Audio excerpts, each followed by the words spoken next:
Proud na proud nga itong si Ami Perez sa kanyang mga anak. Graduate na nga ang mga ito at with honor pangaraw. Ibinahagi nga ni Ami ang ilang larawan sa kanyang social media at makikita nga dito na graduate na ng college ang kanyang panganay na anak na si Adi.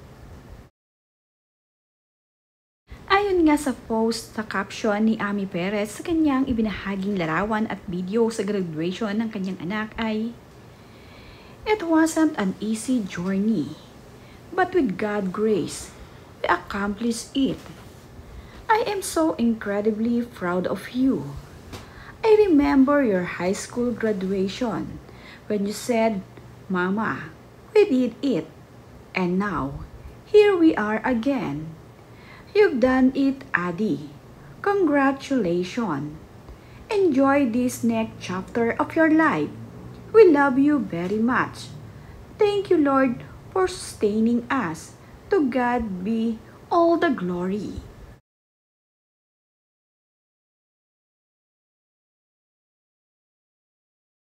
Ang ikalawang anak naman ni Ami na si Kyle ay graduate na nga rin ng high school.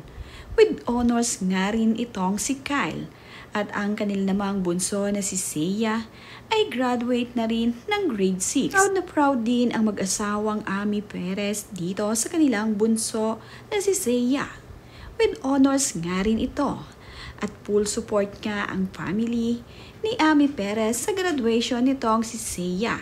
Nandito nga ang kanilang pamilya. Nandito rin ang kanyang kuya Kyle. Ayon nga dito kay Ami ay, "Isaiah, congrats on your graduating 6th grade with honor. We're so proud of you. Here's to your next adventure.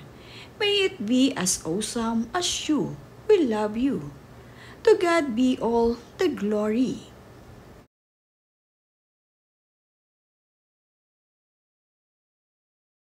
Sinabitan nga nila ng medalya itong si Seiya at ang kanyang asawa ang nagsabit ng medalya sa kanyang bunsong anak. Matapos naman nga ang graduation nitong si Seiya ay nagkaroon naman ng celebration ang kanyang pamilya. Kumain nga sila sa labas ng sama-sama. Kasama nga ang kanyang tatlong anak ay isinelebrate nga nila ito.